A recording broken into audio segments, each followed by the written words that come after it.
தொடர் மழையால் தூத்துக்குடி இஎஸ்ஐ மருத்துவமனை வளாகத்தில் குளம் போல் தண்ணீர் தேங்கி இருக்கிறது. இதுகுறித்து மேலும் விவரங்களை பதிவு செய்வதற்காக நிகரார் செய்தியாளர் ஜெயக்குமார். மருத்துவமனை வளாகத்தில் தண்ணீர் தேங்கி இருப்பதால நோயாளிகள் எந்த அளவு பாதிக்கப்பட்டிருக்காங்க?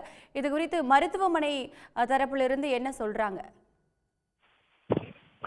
தூத்துக்குடியில் நேற்று இரவு முதலே பெய்த மழை காரணமாக தாழ்வான பகுதிகளில் தண்ணீர் தேங்கி இருந்தது. அது மட்டுமல்லாமல் தூத்துக்குடி கடற்கரை சாலையில் அமைந்திருக்கக்கூடியது இஎஸ்ஐ மருத்துவமனை. இந்த மருத்துவமனையில் 5000த்திற்கும் மேற்பட்ட தொழிலாளர்கள் இங்கே சிகிச்சை பெற்று வருவார்கள்.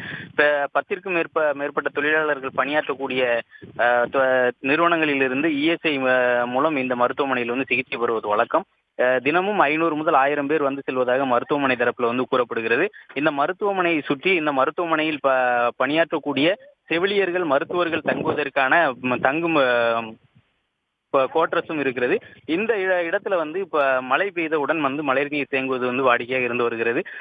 இங்கு தேங்கி இருக்கக்கூடிய நீரானது சுமார் 2 அடி உயரத்திற்கு மருத்துவமனை சுற்றிலும் தண்ணீர் தேங்கி இருப்பதால் மருத்துவர்கள் உள்ளே சென்று இருந்தாலும் நோயாளிகள் தண்ணீர் அதிகம் இருப்பதால் உள்ளே செல்ல முடியாமல் திரும்பி சென்ற வண்ணம் இருக்கிறார்கள். இதனால இந்த நோயாளிகள் மட்டுமல்லாமல் மருத்துவர்கள் உள்ளே தங்கி இருக்கக்கூடிய செவிலியர்கள் மற்றும் குடியிருப்புகளில் இருக்கக்கூடிய அனைவருமே மிகுந்த சிரமத்திற்கு ஆளாயிருக்கிறார்கள். இந்த மழைநீரை உடனடியாக மின் மோட்டார்கள் மூலம் அப்புறப்படுத்தினால் மட்டுமே இயல்பு நிலைக்கு திரும்பும். கடந்த முறை பெய்த மழை காரணமாக உள்ளே இருந்த மருந்து பொருட்கள் மற்றும் மாத்திரைகள் முற்றிலுமாக மழையில் நனைந்து சேதமடைந்ததாக மருத்துவமனை தரப்புல கூறப்படுகிறது.